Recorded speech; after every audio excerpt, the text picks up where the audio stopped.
பீகாரில் சட்டமன்ற தேர்தல் நடைபெற உள்ள சூழலில் அனல் பறக்கும் தேர்தல் பிரச்சாரமானது நிறைவடைந்திருக்கிறது. முதற்கட்ட தேர்தல் பிரச்சாரம் முடிவடைந்திருக்கிறது.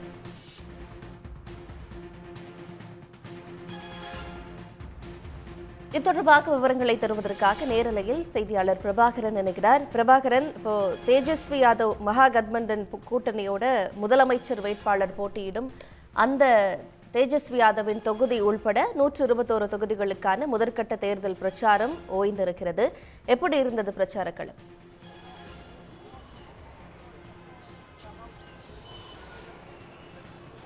நிச்சயமாக மொத்தமுள்ள 243 தொகுதிகளில் 121 தொகுதிகளுக்கான முதல்கட்ட வாக்குப்பதிவு நாளை மறுநாள் நடைபெற இருக்கின்றது. 6ஆம் தேதி நடைபெறக்கூடிய இந்த தேர்தலில் முக்கியமாக 18 மாவட்டங்களைச் சேர்ந்த இந்த 121 தொகுதிகள் முதல்கட்ட வாக்குப்பதிவு நடைபெற இருக்கின்றது.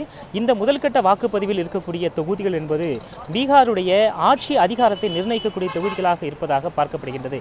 காரணம், இதில் மகாகட்பந்தன் கூட்டணியுடைய முதலமைச்சருடைய வேட்பாளராக இருக்கக்கூடிய தேஜஸ்வி யாதவ் ரகுப்பூர் தொகுதியில் போட்டியிடுகின்றார். அதே போல பாஜகவுடைய முகமாக இருக்கக்கூடிய சாம்ராஜ் சௌத்ரி, அதே போல தேஜஸ்வி யாதவுடைய சகோதரர் ஆகியோர் போட்டியிடக்கூடிய தொகுதிகள் என கிட்டத்தட்ட 18 மாவட்டங்களில் இருக்கக்கூடிய 121 தொகுதிகள் இந்த முதற்கட்ட வாக்குப்பதிவில் இருக்கின்றன.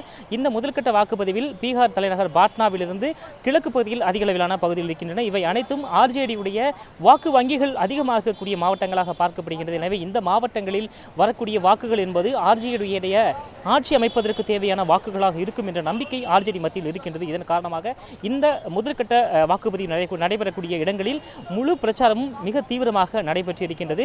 தேஜஸ்வி யாதவ் தொடர் பிரச்சாரத்தில் ஈடுபட்டிருந்தார். கடந்த வாரம் 3 நாட்கள் தொடர் மழை காரணமாக ஹெலிகாப்டர் மூலமாக மற்ற பகுதிகளுக்கு செல்ல முடியாத நிலையில் பல இடங்களில் செல்போன் மூலமாக காத்திருந்த மக்களுக்கு செல்போன் மூலமாக வாக்குகளை சேகரித்தார். மற்றொருவரும் லல்லு பிரசாத் யாதவ் முதல் முறையாக பிரச்சாரத்திற்கு வந்திருக்கின்றார். அவருடைய அதாவது தேஜஸ்வி யாதவ் போட்டியிருக்கக்கூடிய சொந்த தொகுதியில் ரகுப்பூர் தொகுதியில் அவருடைய தாய் நேரடியாக ஒவ்வொரு வீட்டுக்கும் சென்று வாக்குகளை சேகரித்து வருகின்றார்.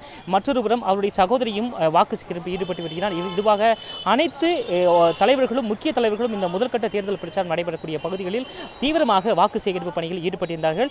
இன்று மாலை 6 மணியுடன் பிரச்சாரம் என்பது ஓய்வு பெற்றிருக்கின்றது. மற்றொருபுறம் பாஜக ஜேடியு தலைமையிலான இந்த கூட்டணியிலும் தொடர்ச்சியாக இந்த பகுதியை கூடுதலாக கவனத்தில் எடுத்து பிரச்சாரம் என்பது மேற்கொள்ளப்பட்டிருக்கின்றது. இந்த பகுதியுடைய வளர்ச்சி, அதாவது இந்த 18 மாவட்டங்களை உள்ளடக்கிய இந்த 121 தொகுதிகளுடைய வளர்ச்சி எப்படி இருக்கின்றது, கடந்த காலங்களில் எப்படி இதில் பாதுகாப்பாக இருந்தது, எந்த அளவிற்கு மாற்றங்கள் கொண்டு வந்திருக்கின்றோம், அடிப்படை வசதிகள் மேம்பட்டு இருக்கின்றது என்று பல்வேறு விதமான தகவல்களையும் தரவுகளையும் வைத்து பாஜகவும் சரி, பிரதமர் அதே போல அமித்ஷா உள்ளிட்ட மூத்த தலைவர்களும் பிரச்சாரத்தில் ஈடுபட்டு இருக்கின்றார்கள். இன்று மாலை 6 மணியுடன் முதல்கட்ட தேர்தல் பிரச்சாரம் ஓய்ந்திருக்கின்றது. அதே போல மற்றொரு புறம் தொடர்ச்சியாக இந்த அதாவது மத்தியில் பாட்னா அதை சுற்றி இருக்கக்கூடிய அந்த 18 மாவட்டங்களில் முதல்கட்ட வாக்குப்பதிவிற்கான பிரச்சாரம் முடிந்திருக்கின்றது. அதே போல எல்லை பகுதி நேபாள எல்லை, அதே போல மற்ற மாநிலங்களுடைய பகிர்ந்து கொள்ளக்கூடிய எல்லை பகுதியை ஒட்டியிருக்கக்கூடிய மாவட்டங்களுக்கு 2ஆம் கட்ட வாக்குப்பதிவு என்பதால் 2ஆம் கட்ட தலைவர்கள் அந்த மாவட்டங்களில் ஏற்கனவே முகாமிட்டு பிரச்சாரத்தில் ஈடுபட்டு வருகின்றார்கள். இருப்பினும் இந்த முக்கியமாக 18 மாவட்டங்கள் என்பது ஆட்சி அமைப்பதற்கு தேவையான அதிகாரத்தை வழங்கும் என்று நம்பப்படுகின்றது. எனவே இதில் கூடுதல் கவனம் செலுத்தி